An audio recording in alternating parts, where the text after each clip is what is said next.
कौसल्या सुप्रजा रामपूर्वा सन्ध्या प्रवर्तते उत्तिष्ठ नरशार्दूला कर्तव्यम् दैवमान्निकम्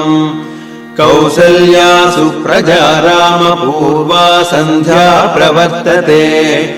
उत्तिष्ठ नरशार्दूला कर्तव्यम् दैवमान्निकम् उत्तिष्ठोत्तिष्ठ गोविन्द उत्तिष्ठ गरुडध्वज उत्तिष्ठ कमलाकान्ता त्रैलोक्यम् मङ्गलम् कुरु उत्तिष्ठोत्तिष्ठ गोविन्द उत्तिष्ठ गरुडध्वज उत्तिष्ठ कमलाकान्ता त्रैलोक्यम् मङ्गलम् कुरु मातः समस्त जगताम् करदूषणारे पार्श्वे स्थिते हरिमनोहर दिव्यमूर्ते